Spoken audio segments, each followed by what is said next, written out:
A cytotoxic T-cell is a T lymphocyte that kills cancer cells, cells that are infected, or cells that are damaged in other ways. Most cytotoxic T-cells express T-cell receptors that can recognize a specific antigen. An antigen is a molecule capable of stimulating an immune response, and is often produced by cancer cells or viruses. Antigens inside a cell are bound to class I MHC molecules, and brought to the surface of the cell by the class I MHC molecule, where they can be recognized by the T-cell. If the TCR is specific for that antigen, it binds to the complex of the class I MHC molecule and the antigen, and the T-cell destroys the cell. In order for the TCR to bind to the class I MHC molecule, the former must be accompanied by a glycoprotein called CD8, which binds to the constant portion of the class I MHC molecule. Therefore, these T-cells are called CD8 plus T-cells. The affinity between CD8 and the MHC molecule keeps the TC cell and the target cell bound closely together during antigen-specific activation. CD8 plus T-cells are recognized as TC cells once they become activated and are generally classified as having a predefined cytotoxic role within the immune system. However, CD8 plus T-cells also have the ability to make some cytokines. Development. The immune system must recognize millions of potential antigens. There are fewer than 30,000 genes in the human body, so it's impossible to have one gene for every antigen. Instead, the DNA in millions of white blood cells in the bone marrow is shuffled to create cells with unique receptors, each of which can bind to a different antigen. Some receptors bind to tissues in the human body itself, so to prevent the body from attacking itself, those self-reactive white blood cells are destroyed during further development in the thymus. TCRs have two parts, usually an alpha and a beta chain. Hematopoietic stem cells in the bone marrow migrate into the thymus, where they undergo VDJ recombination of their beta chain TCR DNA to form a developmental form of the TCR protein, known as pre-TCR. If that rearrangement is successful, the cells then rearrange their alpha chain TCR DNA to create a functional alpha-beta TCR complex.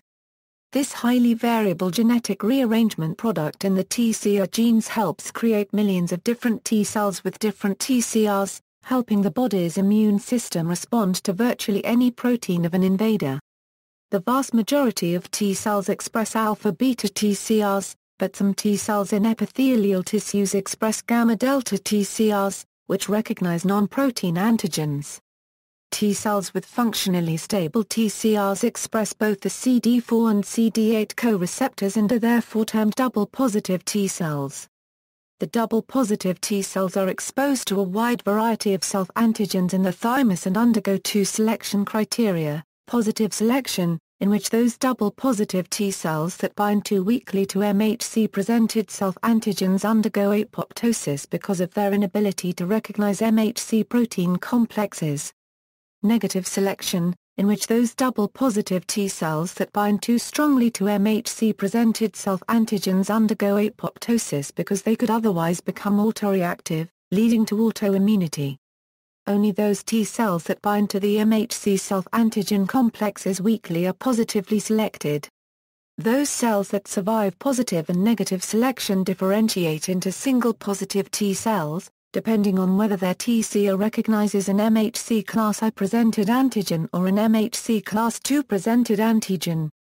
It is the CD8 plus T-cells that will mature and go on to become cytotoxic T-cells following their activation with a class I restricted antigen. Activation, with an exception of some cell types, such as non-nucleated cells, class I MHC is expressed by all host cells. When these cells are infected with a virus, the cells degrade foreign proteins via antigen processing. These result in peptide fragments, some of which are presented by MHC class I to the T-cell antigen receptor on CD8 plus T-cells. The activation of cytotoxic T-cells is dependent on several simultaneous interactions between molecules expressed on the surface of the T-cell and molecules on the surface of the antigen-presenting cell. For instance, consider the two-signal model for TC cell activation. While in most cases activation is dependent on TCR recognition of antigen, Alternative pathways for activation have been described. For example, cytotoxic T-cells have been shown to become activated when targeted by other CD8 T-cells, leading to tolerization of the latter. Once activated, the TC cell undergoes clonal expansion with the help of the cytokine interleukin 2, which is a growth and differentiation factor for T-cells. This increases the number of cells specific for the target antigen that can then travel throughout the body in search of antigen-positive somatic cells. Effector functions: when exposed to infected dysfunctional somatic cells, TC cells release the cytotoxins perforin, granzymes, and granulysin. Through the action of perforin, granzymes enter the cytoplasm of the target cell, and their serine protease function triggers the caspase cascade, which is a series of cysteine proteases that eventually lead to apoptosis.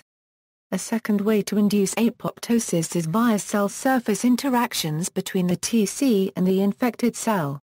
When a TC is activated, it starts to express the surface protein FAS ligand, APU1L, CD95L, which can bind to FAS, CD95, molecules expressed on the target cell.